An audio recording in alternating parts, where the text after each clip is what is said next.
Selamat pagi, siang, sore, atau malam Ibu. Perkenalkan, nama saya Ketun Hosana dari kelas 104. Sekarang saya akan menceritakan kembali tentang isi novel dari karangan Terelie berjudul Tentang Kamu.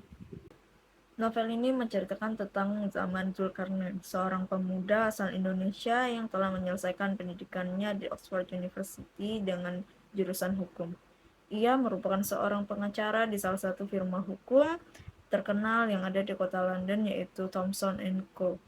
Pada suatu hari, ia berada di suatu stasiun dan ia membeli roti isi daging di kios tempat langganannya milik Tuan Khan. Setelah ia membeli roti isi daging tersebut, ia mendapat telepon dari pimpinan atasnya, yaitu pemegang dari firma hukum Thomson & Co.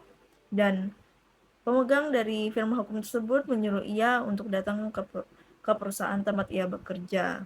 Dan ini bukan sebuah hal yang wajar, dikarenakan seorang pemimpin dari firma hukum tersebut biasanya menghubungi ataupun berkomunikasi dengan uh, bawahannya melalui sekretarisnya. Dan ini Zaman langsung dihubungi oleh pemimpin dari firma hukum Thomson & Co tersebut.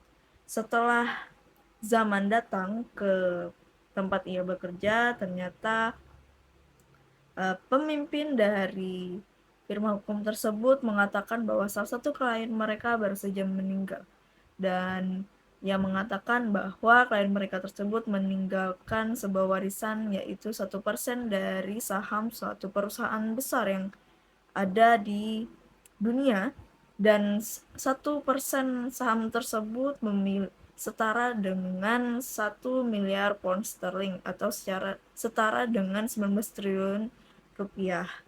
Dan atasan dari Zaman Zulkarnain tersebut mengatakan bahwa tantangan dari uh, kasus kali ini adalah klien mereka tidak memberikan surat wasiat kepada firma hukum tempat Zaman bekerja, sehingga mereka harus mencari tahu dan menyelidiki siapakah yang berhak mendapatkan harta warisan tersebut. Dan salah satunya informasi yang mereka miliki adalah tempat di mana klien mereka itu tinggal, yaitu di panti jompo di kota Paris. Dan pemimpin dari firma hukum tersebut mengatakan bahwa nama dari klien mereka adalah Sri Ningsih. Tentu Zaman terkaget dengan nama yang diberitahu oleh pemimpinnya tersebut, karena nama tersebut merupakan nama orang Indonesia dan nama Sri Ningsih itu tidak ada di dalam catatan salah satu orang terkaya di dunia, karena kalau dilihat dari harta warisannya seharusnya Sri Ningsih sudah masuk ke dalam orang-orang terkaya yang ada di dunia. Nah, setelah mendapatkan hal tersebut, pimpinan dari Zaman tersebut mengatakan bahwa jika Zaman berhasil memecahkan masalah tersebut, maka ia akan diberikan salah satu kursi yang selama ini sudah kosong, di mana kursi tersebut biasanya diisi oleh lawyer-lawyer yang sudah senior dan juga terpercaya. Dan setelah itu akhirnya Zaman pergi ke kota Paris, tempat Sri Ningsih tinggal, yaitu di Panti Jompo, dan di sana ia bertemu dengan pengurus Panti Jompo tersebut bernama Aimee. Di sana juga ia bertemu dengan dua sahabat dari Sri Ningsih, yaitu bernama Beatrix dan juga Max. Setelah berbincang-bincang, ternyata Zaman akhirnya mengetahui di mana kamar Sri Ningsih berada, dan pada akhirnya ia masuk ke dalam kamar tersebut. Dan di sana ia melihat keadaan kamar yang bukan seperti keadaan kamar Eropa ataupun yang negara lainnya, tetapi seperti berada di dalam kamar dengan nuansa Jawa. Dan di sana ia melihat foto-foto lama milik Sri Ningsih. Salah satu fotonya adalah foto di mana ia foto di dengan latar belakang sebuah bis tingkat 2 yang ada di kota Paris, di kota London. Dan pada akhirnya si Aimee datang dan menemukan bahwa Zaman sudah berada di kamar tersebut, dan Zaman mengatakan ia meminta maaf bahwa sudah lancang masuk ke dalam kamar tersebut tanpa meminta izin. Dan Aimee mengatakan tidak masalah, karena pada akhirnya juga Zaman pasti akan meminta untuk diantarkan ke kamar Sriningsih tersebut. Dan setelah sekian, akhirnya di dalam kamar tersebut mereka berbincang, dan juga Zaman meminta kepada Aimee untuk menceritakan tentang Sriningsih, dan pada akhirnya Aimee menceritakan tentang Sriningsih.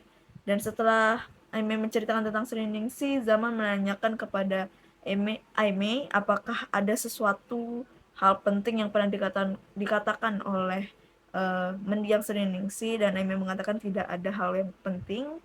Dan setelah ia ingat-ingat juga tidak ada, dan pada akhirnya Zaman memutuskan untuk pergi dari panti jompo tersebut. Namun pada saat ia ingin pergi dari panti jompo tersebut, Aimee menahan Zaman untuk tidak pergi terdahulu karena ia akan memberikan buku diary milik Sriningsih, dan berharap agar buku diary tersebut dapat membantu Zaman dalam menyelesaikan kasus tentang Sriningsih ini.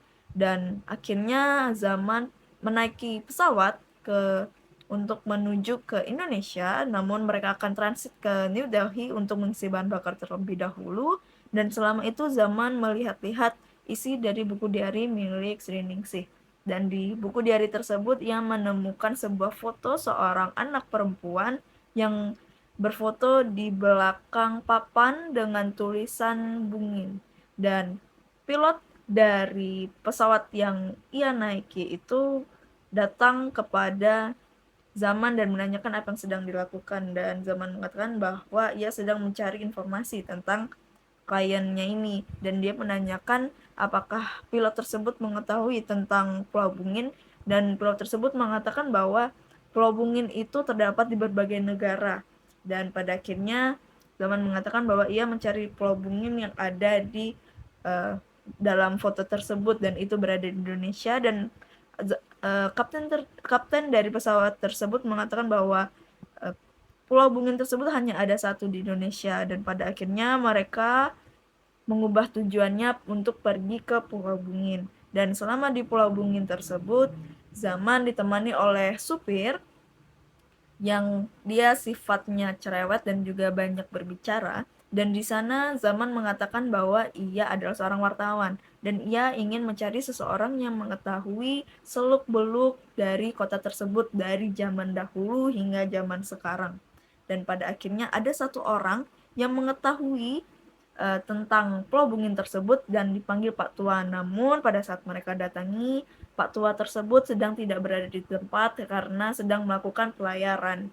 Dan pada akhirnya di hari terakhir mereka di pulau tersebut, mereka ingin pulang, dan setelah mencari-cari orang yang mungkin tahu juga tentang Pulau Bungin tersebut, tidak ada yang setahu Pak Tua itu. Dan pada akhirnya di hari terakhir mereka ingin pulang, supir dari Zaman itu mengatakan bahwa mereka tidak jadi pulang pagi ini dikarenakan Pak Tua sudah kembali pada subuh tadi dan sudah menunggu Zaman di rumahnya. Dan pada akhirnya Zaman pergi ke rumah dari Pak Tua tersebut dan bertemu, lalu memberikan sebuah foto, yaitu foto dari Sriningsih yang berfoto di depan papan Pulau Bungin. Pada akhirnya Pak Tua tersebut menyebutkan bahwa ini adalah Sriningsih, dan Zaman menanyakan apakah ia kenal dengan Sriningsih, dan Pak Tua mengatakan ya dia kenal. Foto anak di foto ini adalah anak yang dikutuk. Nah, terus Pak Tua ini memiliki nama yaitu Ode, dan pada akhirnya Zaman meminta Pak Ode ini untuk menceritakan bagaimana kehidupan Sriningsih di Pulau Bungin. Lalu Pak Ode ini menceritakan awal mula bagaimana Sriningsih lahir hingga ia harus pergi meninggalkan Pulau Bungin. Pada awalnya cerita dari Pak Ode itu adalah Sriningsih ini memiliki ayah dan ibu. Ayahnya bernama Nugroho, dan ibunya ini meninggal setelah ia melahirkan Sriningsih. Dan pada akhirnya ayah dari Sriningsih ini menikah kembali dengan seorang perempuan dari Pulau Bungin, dan akhirnya mereka memiliki anak laki-laki bernama Tilamuta, yaitu adik tiri dari Sriningsih. Dan pada suatu saat Sriningsih ini ingin ulang tahun, Pak Nugroho, ayah dari Sri Ningsih, mengatakan bahwa apakah Sri Ningsih ini ingin sebuah hadiah atau tidak, namun Sri Ningsih menolak. Tapi Pak Nugroho mengatakan bahwa bagaimana jika dibelikan sepatu, karena sepatu yang digunakan Sri Ningsih untuk bersekolah ini sudah usang, dan pada akhirnya Sri Ningsih mengatakan bahwa ia mau sepatu. Terus akhirnya Nugroho, ayah dari Sri Ningsih ini, memutuskan untuk pergi ke pulau seberang untuk mengambil barang dan juga membelikan sepatu untuk Sri Ningsih. Namun mendengar hal itu, istri dari Nugroho ini mengatakan bahwa agar perjalanan Nugroho ini ditunda terlebih dahulu dikarenakan cuaca yang tidak baik. Namun Nugroho tetap memaksakan, sehingga setelah beberapa hari berlayar, Nugroho tidak kunjung kembali, dan pada akhirnya warga desa memutuskan untuk mencari keberadaan Nugroho. Dan ternyata Nugroho dinyatakan bahwa ia sudah tenggelam dan meninggal. Nah, dan setelah mengetahui hal itu, ibu tiri dari Sri Ningsih ini tidak terima dengan kematian suaminya, dan pada akhirnya ia berubah menjadi jahat dan sering melakukan kekerasan kepada Sri Ningsih dan menyiksa Sri Ningsih dengan berbagai hal, seperti menyuruh seluruh pekerjaan rumah yang harus dilakukan Sri Ningsih, mengambil air dari pulau seberang dan segala macamnya.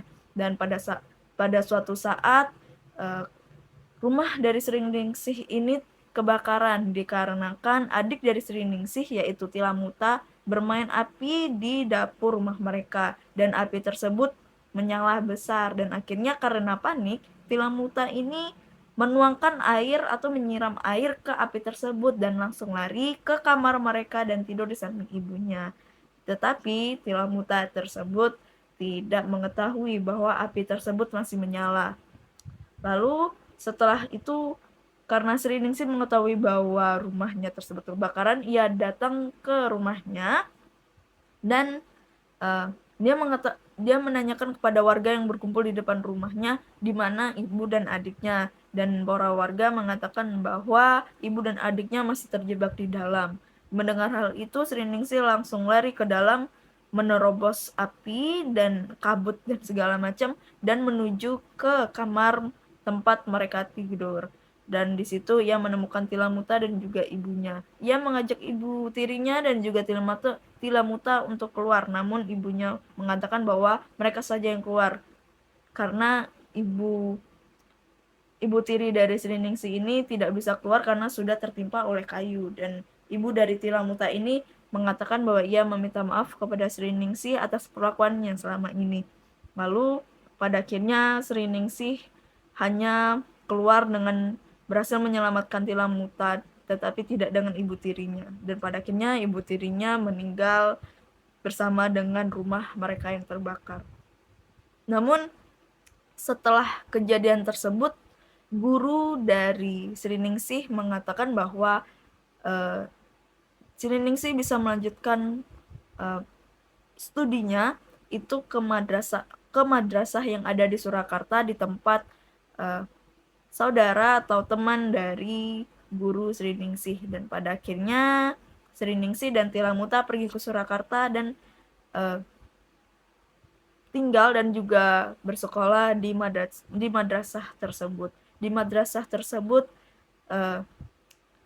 disebutkan oleh Pak Ode bahwa di sana bahwa madrasah tersebut berada di Surakarta, dan pada akhirnya Zaman mengatakan bahwa ia berterima kasih atas cerita yang sudah diceritakan oleh Pak Ode, dan Pak Ode mengatakan bahwa kamu ini siapa? Dikarenakan kamu tidak mungkin seorang wartawan yang ingin mengetahui tentang Sri Ningsih. Dan pada akhirnya Zaman mengatakan bahwa dia adalah seorang pengacara, dan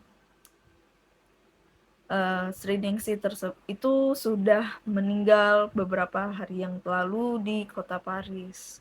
Dan pada akhirnya Zaman pergi ke Surakarta untuk menemui pemilik dari madrasah tersebut, dan di madrasah tersebut ia bertemu dengan Nuraini. Dan setelah ia bertemu dengan Nuraini menceritakan tentang kehidupan Sri Ningsih di sana. Di sana Sri Ningsih memiliki 2 orang sahabat, yaitu ada Laras dan juga Nuraini sendiri. Di sana mereka berteman, mereka melakukan banyak hal, dan si Laras ini sudah menikah. Lalu pada suatu kejadian, suami dari Laras ini terpengaruh oleh paham komunis dan mengakibatkan mereka melakukan pemberontakan ke madrasah tempat mereka si Nuraini, Laras, dan juga Sri Ningsih ini dibesarkan di sana. Dan pada akhirnya setelah kejadian tersebut, keluarga dari pemilik pesantren tersebut meninggal dan hanya menyisakan Nuraini dan juga sang suami. Nah, lalu setelah kejadian tersebut, Laras ditahan dan diasingkan di suatu tempat dikarenakan kesalahannya. Lalu setelah kejadian tersebut, Tilamuta dinyatakan meninggal dikarenakan Tilamuta tidak terlihat pada saat kejadian tersebut, dan mereka menemukan banyak potongan daging di daerah sawah. Dikarenakan Tilamuta itu sering bekerja di daerah sawah, sehingga mereka menganggap bahwa Tilamuta sudah meninggal. Pada akhirnya, setelah kejadian tersebut, Sri Ningsih pergi ke Jakarta dan merantau di sana. Ia pada awal-awal pertama dia tidak mendapatkan pekerjaan apapun dan hanya mengandalkan uang tabungannya saja yang mulai menipis setiap bulannya, dan pada akhirnya ia mendapatkan pekerjaan di sana.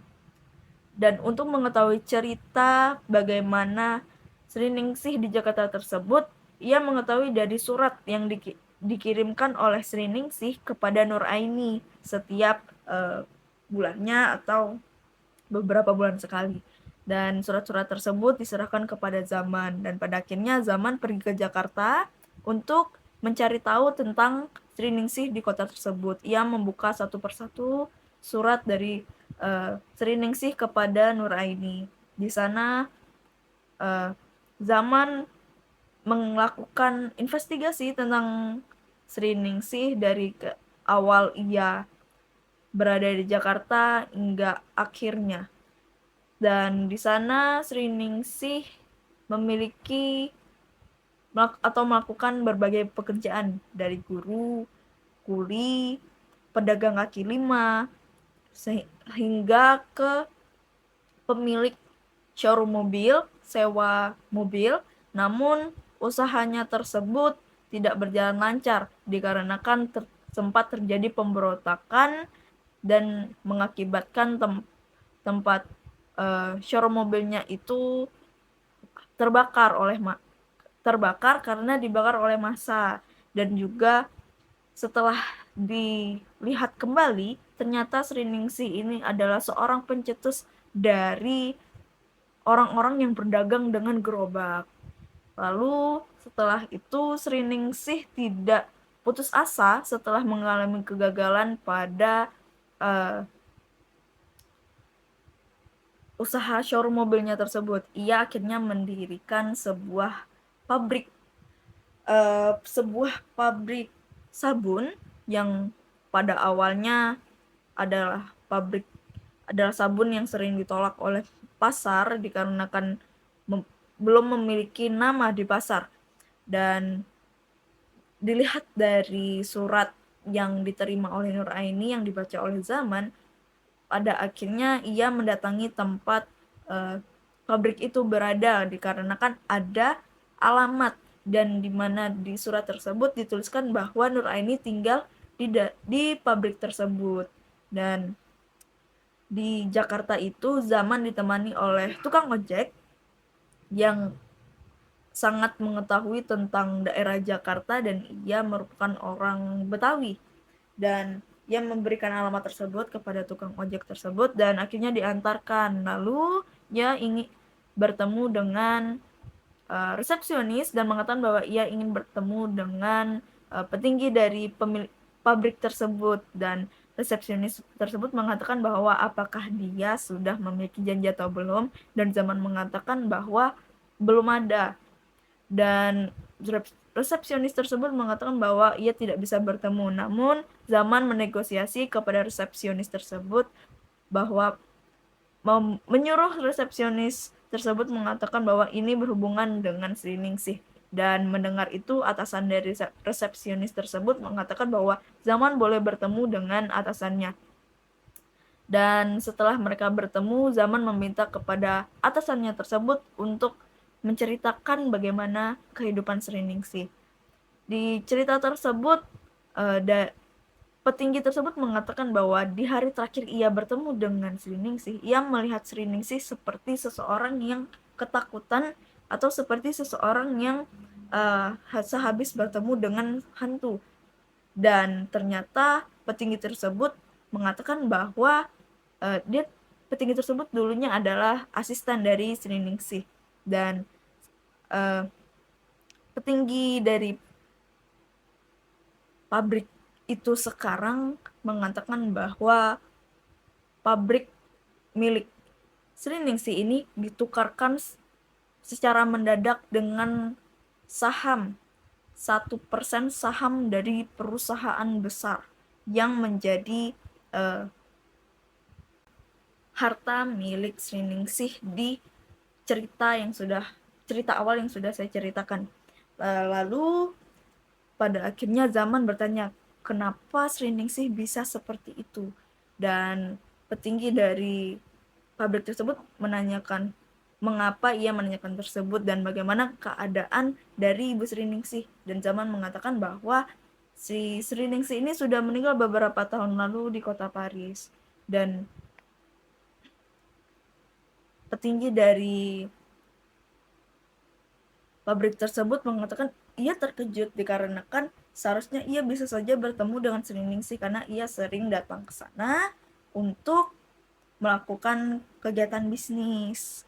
Dan pada akhirnya Zaman setelah mengetahui itu, ia merasa stuck karena tidak menemukan jalan lanjut dari cerita tersebut, karena cerita tersebut hanya berhenti pada si petinggi dari pabrik tersebut. Dan pada akhirnya Zaman teringat dengan sebuah foto yang ada di kamar Sri Ningsih di Panti Jompo, di mana ia berfoto dengan menggunakan jaket supir bis dan juga di belakangnya ada bis di kota London. Dan pada akhirnya Zaman berpikir bahwa ia teringat kalau Sri Ningsih ini pernah bekerja menjadi supir. Dan pada akhirnya Zaman pergi ke kantor tempat bis dari kota tersebut dan menanyakan tentang Sri Ningsih. Dan pada akhirnya ia mendapatkan informasi di mana tempat Sri Ningsih itu tinggal dan rute tempat Sri Ningsih bekerja. Dan setelah mendapatkan alamat tersebut, ia mengunjungi tempat dari alamat tersebut. Dan setelah ditelusuri, ternyata tempat tersebut satu daerah dengan sahabat dari Zaman, yaitu Tuan Kan, pemilik kios roti isi daging yang menjadi langganan Zaman. Dan Zaman meminta kepada Tuan Kan untuk membantu menemukan alamat tersebut. Dan Tuan Kan mengajak Zaman pergi ke rumahnya. Dan ternyata alamat dari apartemen tersebut merupakan apartemen milik keluarga Tuan Kan. Dan pada akhirnya Zaman mengatakan bahwa ia sedang menyelidiki sebuah kasus, yaitu Sri Ningsih yang sudah meninggal. Dan tentunya Tuan Kan dan juga keluarganya kaget bahwa Sri Ningsih sudah meninggal. Dan lalu Tuan Kan dan juga keluarganya menceritakan bagaimana Sri Ningsih bisa bersama keluarga mereka.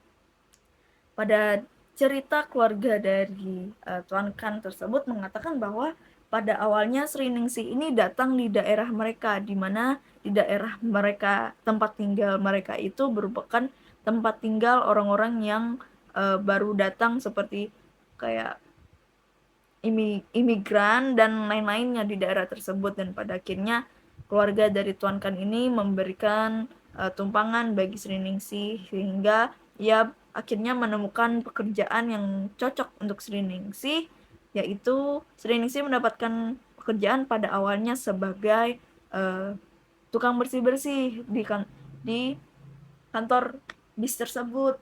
Namun karena ada uh, pembukaan pendaftaran supir baru, Sri Ningsih mengikuti uh, pendaftaran tersebut dikarenakan ia pernah belajar mobil pada saat ia berada di madrasah yang di Surakarta.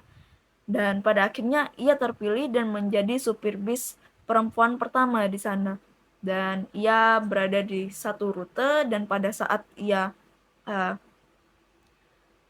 berada bekerja di rute tersebut, ia bertemu dengan seorang pria berkebangsaan Turki, dan ternyata pria tersebut suka kepada Sri Ningsih, dan akhirnya dia melakukan sebuah tindakan yang gila di mana ia harus setiap pagi mengikuti rute dari bis Sri Ningsih selama beberapa menit, dan pada akhirnya ia harus kembali lagi ke rute yang berseberangan dengan rute Sri Ningsih untuk ke tempat kerjanya tersebut.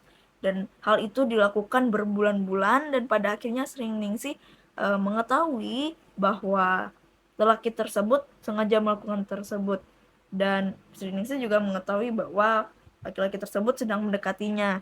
Dan pada akhirnya di suatu hari di mana lelaki tersebut ingin naik bus Sri Ningsih mengatakan, ini bukan rute kamu, ini rute yang seharusnya kamu naiki itu berseberangan dengan rute saya. Dan Sri Ningsih mengatakan bahwa jika kamu memang serius sama saya, kamu datang ke rumah saya dan berbicaralah kepada orang tua dari Tuan Kan dan juga keluarga Tuan Kan, karena ia sudah tidak memiliki keluarga dan mereka lah yang dianggap keluarga oleh Sri Ningsih. Dan pada akhirnya si pria tersebut mendatangi keluarga Tuan Kan, dan pada akhirnya Sri Ningsih dan juga pria tersebut menikah. Dan setelah itu si Sri Ningsih juga tidak bekerja lagi sebagai supir bis, dan pada akhirnya selama ia menikah ia dikaruniai 2 anak, tetapi anak mereka tersebut tidak memiliki umur panjang dikarenakan keadaan Sri Ningsih dan juga suaminya ini memiliki suatu keadaan di mana anak mereka tidak bisa bertahan hidup, dan anak mereka hanya bertahan hidup selama beberapa jam saja. Dan pada akhirnya keluarga dari Tuan Kan ini mengatakan bahwa suami dari Sri Ningsih ini meninggal. Lalu Sri Ningsih ini pernah bertemu dengan salah satu keluarga dari Tuan Kan, mengatakan bahwa Sri Ningsih ini seperti pucat dan habis seperti bertemu hantu. Dan Zaman teringat dengan cerita oleh petinggi dari pabrik tersebut, dan mengatakan juga bahwa Sri Ningsih juga terlihat seperti itu. Dan pada akhirnya Sri Ningsih itu berpamitan kepada keluarga Tuan Kan dan langsung pergi ke Paris. Dan cerita tersebut diceritakan oleh keluarga dari Tuan Kan, dan Zaman mengatakan bahwa Sri Ningsih sudah meninggal di kota Paris. Dan pada akhirnya si Zaman dan juga keluarga dari Tuan Kan ini berbincang-bincang tentang Sri Ningsih, dan terdapat Zaman mendapatkan informasi bahwa ada firma hukum lain mengatakan bahwa mereka memiliki ahli waris dari harta yang dimiliki oleh Sri Ningsih tersebut. Mereka mengatakan bahwa ahli waris tersebut adalah adik dari Sri Ningsih, dan orang yang menjadi klien mereka tersebut adalah istri dan juga mertua dari Tilamuta. Namun Zaman mengatakan itu tidak mungkin dikarenakan si Tilamuta ini sudah meninggal.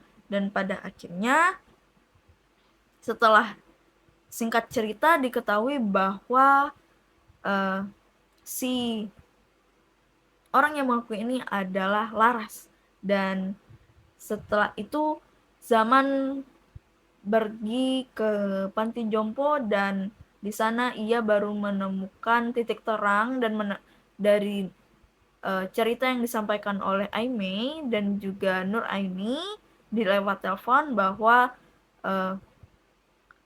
Sri Ningsih mengirimkan surat wasiat kepada Nur Aini, dan surat wasiat tersebut berada di kotak yang sudah diberikan Nur Aini kepada Zaman.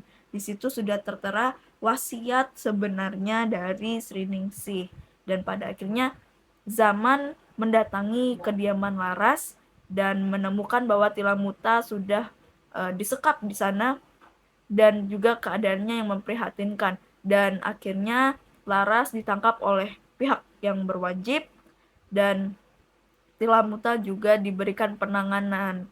Dan setelah itu beberapa bulan dari itu, setelah diurus oleh orang-orang yang memang bekerja di dalam urusan dalam harta warisan tersebut, sudah membagikan cek sesuai dengan harta warisan sesuai dengan surat wasiat milik Sri Ningsih. Dan pada akhirnya Zaman menelpon Nur Aini bahwa Tilamuta masih hidup dan mengatakan apakah ia bersedia untuk merawat Tilamuta, dan Nur Aini mengatakan bahwa ia bersiap. Lalu setelah pengedaran cek tersebut, Zaman menemui Aimee pada saat ia setelah pulang dari kediaman Laras. Dengan keadaan yang kacau, ia mengajak Aimee untuk ke restoran sederhana di dekat panti jompo tersebut, dan ia mengatakan bahwa ia tidak ingin sama seperti suami dari Sri Ningsih yang melakukan hal gila untuk mendekati Sri Ningsih. Lalu Zaman mengatakan bahwa ia ingin mengajak Aimee untuk makan di restoran sederhana di dekat panti jompo tersebut. Dan di akhir cerita, Zaman pergi bertemu dengan keluarga tirinya, yang dimana keluarga tirinya itu ingin memberikan sebagian dari harta warisan milik mendiang ayah Zaman. Namun Zaman bukanlah orang yang pandai untuk dibohongi, dikarenakan Zaman sudah mengetahui maksud dari keluarga tirinya tersebut, dan yang ternyata keluarga tirinya tersebut sengaja ingin memberikan warisan milik ayah mereka, yaitu beberapa supermarket, dikarenakan mereka sudah terlilit hutang, sehingga jika Zaman mendapatkan harta warisan tersebut lebih banyak dari keluarga tirinya, bahwa berarti ia harus juga terlibat dalam pelunasan utang. Dan di akhir cerita, Aimee mendapatkan sebuah cek dengan tulisan Arjen, dan di situ ia mendapatkan cek dengan nominal yang sangat tinggi, dan itu merupakan salah satu surat wasiat milik Sri Ningsih yang memberikan harta warisannya kepada Aimee. Dan itu adalah cerita dari novel tentang kamu karya Terhilie. Amanat dari novel ini adalah kita harus tetap semangat dan pantang menyerah dengan segala keadaan apapun, baik di dalam keadaan terpuruk sekalipun.